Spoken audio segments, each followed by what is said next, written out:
Hi, this is Mark from Altcoin Buzz, and thanks for joining me tonight as we look at some technical analysis and look at some coins, what's going to be the next big one, what's happening with Bitcoin and Ethereum, together on the charts and have some fun. Don't forget to make your comments below on the coins that you'd like us to look at, and we'll get started right now.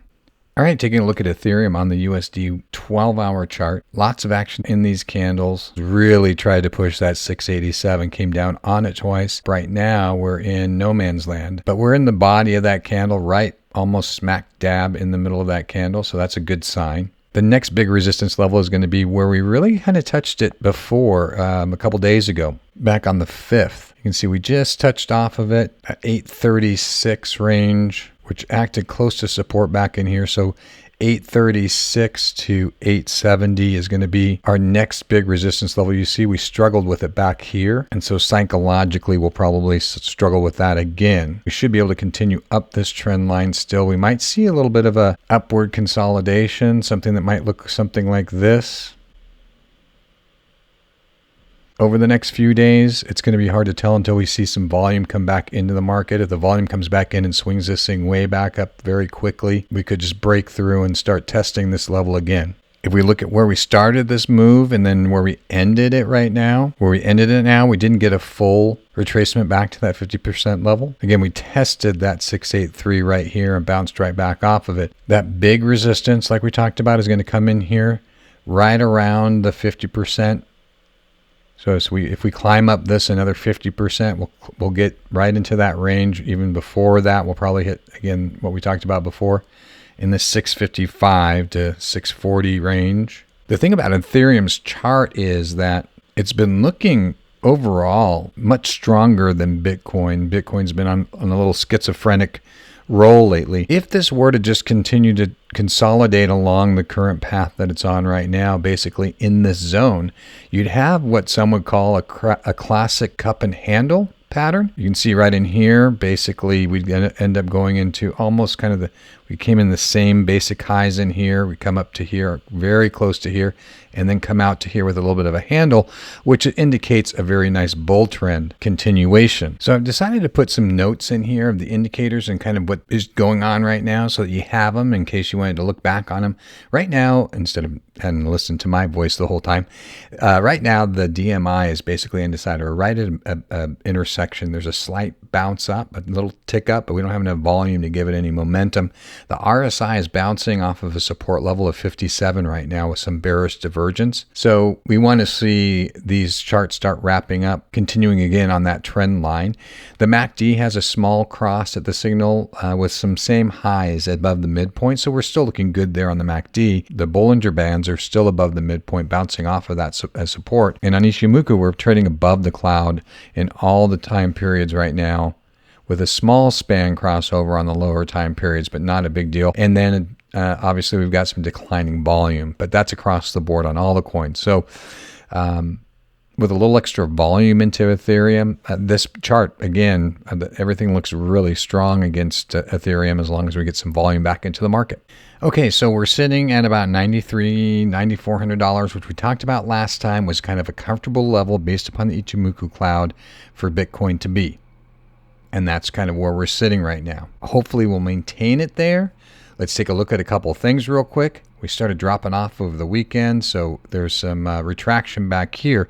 A couple things to note. One is this level from here where we started taking off again up to this high. If we take the highs and the lows, we are sitting right at about that 50%. So we've retracted down half of that move. Could we have a little bit more adjustment and come back to the 92.50? Sure, we could. But right now that 50% is looking pretty solid. As we get down, if we went into the lower time frames, this is getting very choppy.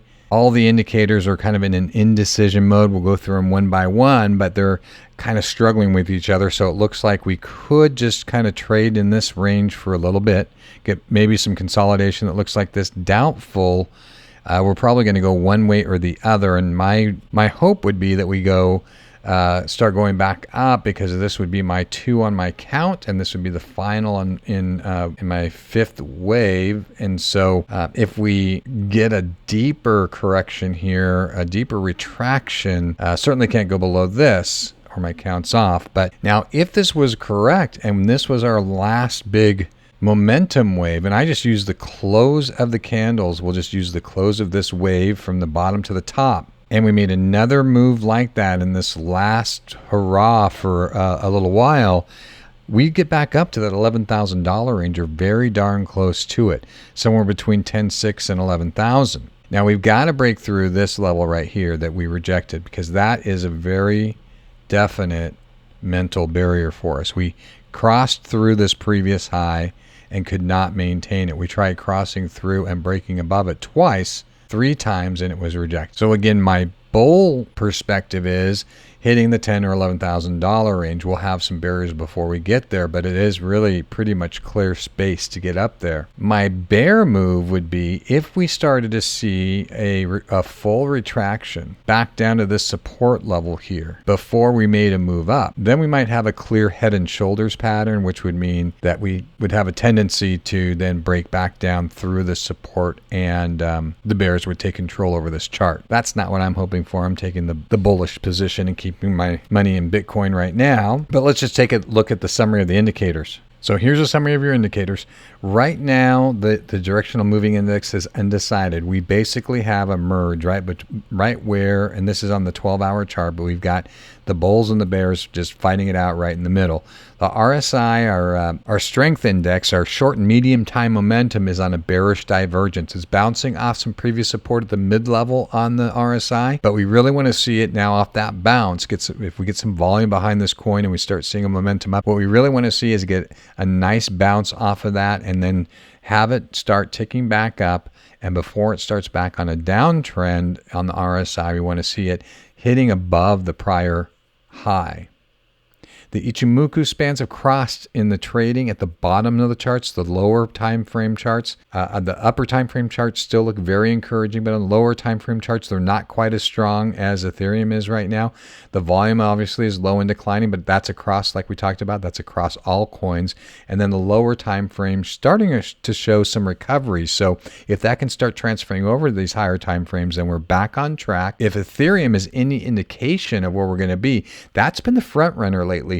Bitcoin has been following behind Ethereum. So I'm going to take Ethereum's lead. I'm going to stay bullish on Bitcoin for now until I start seeing some kind of indication on the chart here from some price action. And to me, one of those warning signs would be if we got back down to this level, the support level right here of 9,000, and settled in there again before trending back up. Because if we bounce back off of that and then start trending back down, I'm going to get very nervous. So there's Bitcoin for you on the 12-hour USD chart. Okay, looking at Vechain, one of the coins you guys wanted us to look at. And as you can see, same thing happened over the weekend. We took a little bit of a dive. We tested down here a couple times, and we'll just put a little support line in there at $4.57. But you can see off this candle right now that the bulls want to take control back over this coin. So if you go off this nice long move that we had right here, we just had a little bit of consolidation. Then the next theoretical obviously would be to break through this 542